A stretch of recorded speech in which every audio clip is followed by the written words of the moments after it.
I'm Shirlaine from TSC Tuition, and today I'll be talking about comparative body paragraph structures. Some of our students have come across these body paragraph structures for comparative paragraphs called the rainbow method or a switch method. I think these may have come from an ATARnotes lecture. I'm not quite sure, but I have found references to these methods on the ATARnotes lecture slides. Now, according to our students and according to the ATARnotes lecture slides, the rainbow or the switch method are simply ways of writing an integrated body paragraph for your comparative essay. That is, writing one paragraph that talks about two texts. I think looking at the lecture slides, it looks like the switch method is simply you talk about one text and then you do a little bit of comparison or maybe some sentences that lead you to your next text, and then you talk about your second text and then you wrap up. That's it. And I think the rainbow method is where you alternate between your two texts far more frequently in the body paragraph. So you might write something like a topic sentence and then 3 sentences about text A, 3 sentences about text B, and then you go back to text A, and then you go back to text B, and then so on and so forth until you reach the end of your body paragraph. Now, I think both of these body paragraph structures are problematic, and I'll talk about them one by one. Let's start with the switch method. So again, the switch method is where you talk about text A, you write a couple of sentences linking to text B, you talk about text B, and then you wrap up. I think the problem with this particular structure is that all of your points of comparison are in the middle of your body paragraph. And I think it's really hard to compare your two texts when you haven't really talked about your second text just yet. So for example, if you're talking about longest memory and 7 stages of grieving, and your body paragraph is something about intergenerational grief, in your first chunk you talk about longest memory, you talk about how it's affected the slaves, you know, across generations, that it has repercussions, and then you write a couple of sentences that then tries to compare that to what we find in 7 stages. But the kicker is that you haven't talked about 7 stages just yet. So I think it would be really hard to write something substantial, because remember, this is in the middle of your body paragraph. You don't want to be writing fluff in the middle of your body paragraph.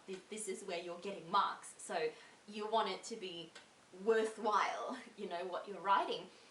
But if you haven't talked about 7 stages yet, what exactly are you comparing it to? So I think a lot of students will find that really difficult, is that they will, I think they won't have any problems writing the first couple of sentences about text A, and then, you know, you get to that comparison or linking bit or the connecting bit, and I think that's where the students are going to struggle, because this is then kind of like your second topic sentence, but it's not. And I'm not sure a lot of students would be really confident writing that part, not having written the bit afterwards. And my problem with this switch method is also that once you've talked about text B, you stop, because that's the end of your body paragraph.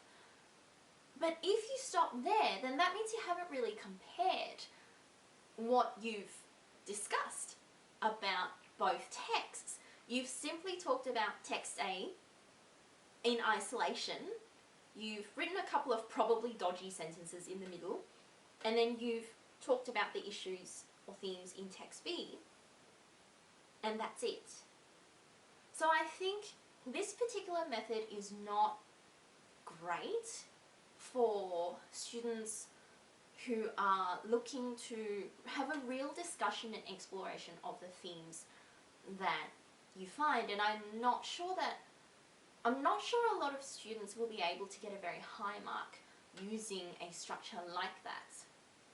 Now, the other method that's suggested, which is the rainbow method, I think is also problematic, because what is happening is that you're talking about text A and then text B, and then you're going back to text A and then text B and then text A and then text B. And I think there are a few things that can trip up a student. So first is the switching back and forth is really hard from my experience working with students. A lot of students find it really hard to be super clear to their readers that they are switching back and forth, back and forth, back and forth. And a lot of the times when I read paragraphs like that or essays like that, it's really confusing because in the student's mind, it's really clear, oh, I'm talking about this character and that character and then this one and then that one and then this one and then that one again. But if you are someone who struggles with expression, that clarity that's there in your mind is not going to be there on the paper.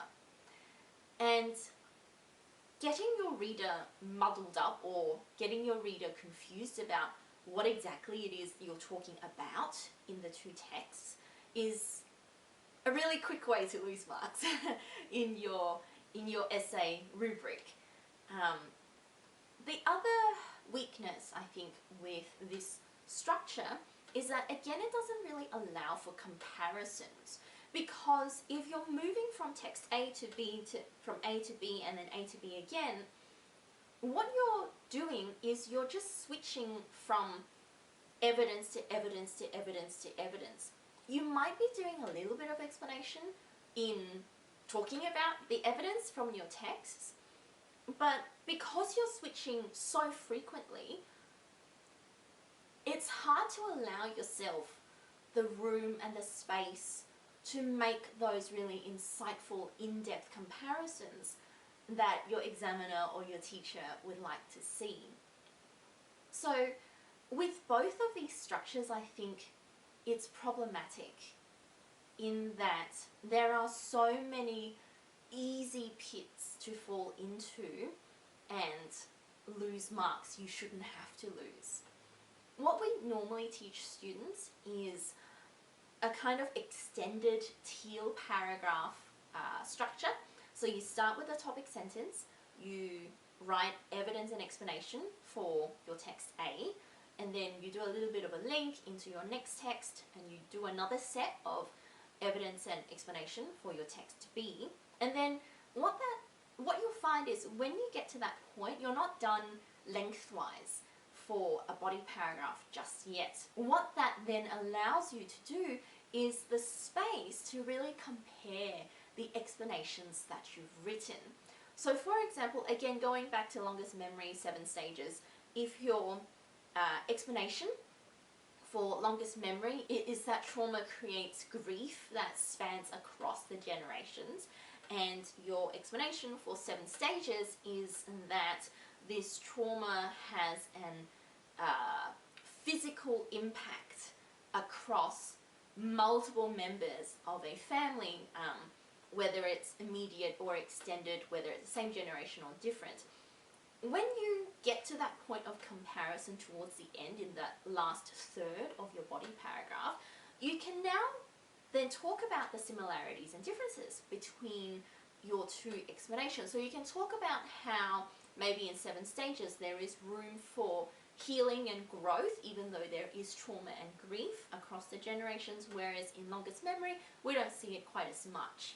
So by giving yourself that room towards the end to talk about these things, it's a really good way to just guarantee yourself that you're not going to make those mistakes of not comparing the two texts properly, because we can't just put evidence and evidence together and expect your reader, your teacher or your examiner, to do all the work of comparison.